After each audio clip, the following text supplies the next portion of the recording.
Here's your Pinpoint Weather 12 forecast. And again, looking at some significant roof damage to the Tropicana Field in St. Petersburg, home of the Rays baseball. There's also a flash flood emergency in the Tampa-St. Pete area, not because of flooding from the Gulf of Mexico, but freshwater flooding from rain, as we talked about earlier in the newscast. Up to 16 inches of rain in that city, and it's still raining. We'll take a look at Milton in just a second. I want to start locally first. Chilly, dry. All weather continues quiet under partly cloudy skies. Temps now that are in the 40s and 50s. It'll be cold early tomorrow morning.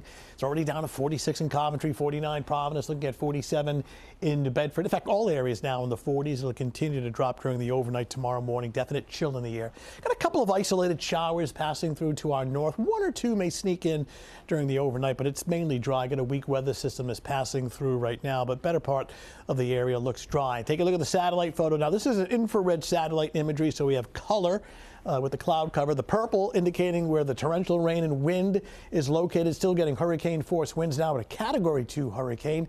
Storm made landfall in Siesta Key at around 8:30 this evening. It'll track across central Florida near Orlando and then east of Cape Canaveral, Florida, near Melbourne, Florida, by early tomorrow morning.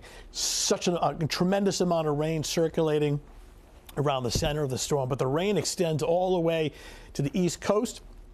As mentioned earlier, this particular area, what we call a feeder band, did produce some significant tornado activity earlier today, and the risk of tornadoes continues. Now, here's the forecast track. The yellow, and look how large the area is, indicates the envelope of what we call tropical storm force winds, winds between 40 and about 73 miles per hour. The areas in orange, in red, are your hurricane force winds. Now, here we are around 5 o'clock in the morning, still a hurricane as it passes right over Cape Canaveral, Florida, and then racing out into the Atlantic, and then eventually weakening into a tropical storm. Note the motion is due east. Sometimes these storms can curl up the East Coast. This is heading straight shot to the east and well out to sea. It's the strip of yellow which indicates the excessive rain along the track of the storm. 16 inches so far in the Tampa-St. Pete area, and along the track anywhere from 10 to 15 inches of rain. So two kinds of flooding, obviously, freshwater flooding from rainfall and then storm surge flooding. This is a brand new storm surge forecast just issued from the Hurricane Center a little while ago. And it's along and south of the track where the biggest surge is located, where you get the strong onshore wind. Fortunately, Tampa, with the storm passing to your south, obviously you got very severe destructive weather in Tampa, but the surge wasn't quite as severe in Tampa Bay, but points to the south and the areas in purple, it's the water piling up along the coastline. So this is the track of the storm overnight. This white line right in here, south of the theme parks in Orlando and north of Melbourne over Cape Canaveral as a hurricane. This whole area in red is a hurricane warning. To the south, it is a tropical storm warning. So for the overnight hours, hurricane force winds, storm surge on the west coast, excessive amounts of rain, and still that risk of isolated tornadoes as the storm moves across the peninsula. Closer to home, it feels like autumn, right? It's chilly early in the morning in the low 40s, 9 a.m. sunshine, chilly 49, 11 a.m. 55.